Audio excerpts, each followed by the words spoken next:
Yes, sir. You know I'm good, right? Let's go, Biz. I hear the trouble. All right, we're going to take a look at Josh's December 2015 evaluation. Here you're going to see Josh running full speed. This frame here is 50% speed, or half speed. And then finally we're going to see him at 10% speed, and this is where we're going to take a look at everything and kind of break it all down. We're going to let him come forward about 4 or 5 yards or so, and then we're going to stop him and take a look at what we see. And the first thing we want to point out is that his arm drive needs to be higher. So when he's driving through with his hands, they should be all the way up to his eye level, and he kind of abbreviates that motion, which slows him down a little bit. He also drops the arm, so that points the elbow out away from the body and then drops the arm in front of the chest. He should keep that in a hip to pocket motion, so his hand should come through his hip and then back through to the pocket up to the eye. So another thing we want to look at. Well, when you cross the arm in front of the chest and drive the elbow out, it's going to make you rotate your shoulders, which makes you lose speed as well. So all those things, upper body wise, need to be addressed and corrected. His knee drive, he has a low knee drive, so what that means is his stride is a little bit shorter than it should be. So we need him to drive his knee up to close to his waist level. Now it's difficult to do that without proper training, because you gotta have hip flexor strength and a bunch of different techniques that you need to learn in order to drive that knee up. And then when you do learn to drive that knee up like that, then you have to have a longer stride, a longer kick, and I'll show you his kick here in a second that needs to be longer.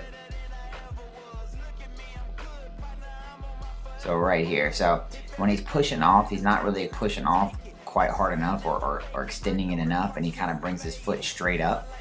It should come all the way up and hit himself much higher on the backside there, and so because of that, he's not getting really the push or the drive that he could have.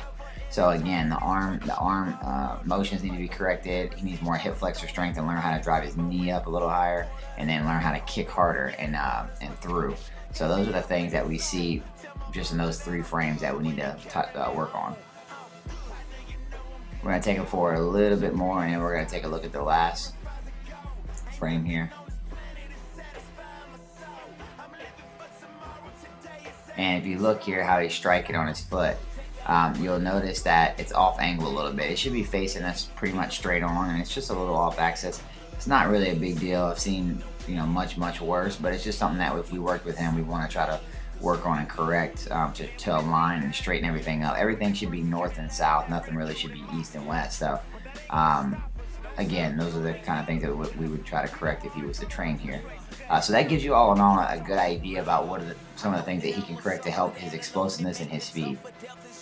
We're going to take a look here now at his vertical leap. He scored a 15-inch jump.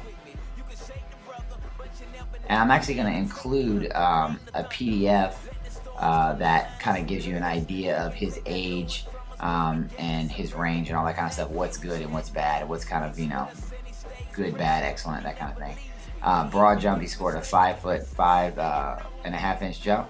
Now the reason the vertical jump and the standing broad jump are so important is that these 2 drills directly relate to explosiveness and speed.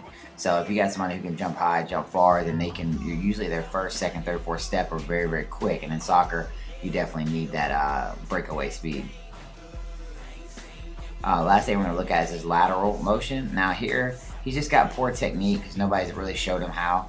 So if we worked with him, we can definitely help him correct this and help him be a better defender and be quicker laterally. Looking at his overall scores here,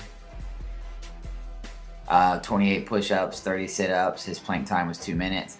His one leg strength and balance was off. We only got 15 reps on that, so that's definitely something we need to work on with him is lower body strength and balance. Lateral speed definitely needs to be faster, at least by 2 reps. His vertical, and then now if you look at his 10-yard time was 2:52, 20 was 3:48, and then 40-yard time was 6:38. Now if he was to work here, what we would look at is having him train with us and then come back in 90 days and reevaluate these to see the progress made.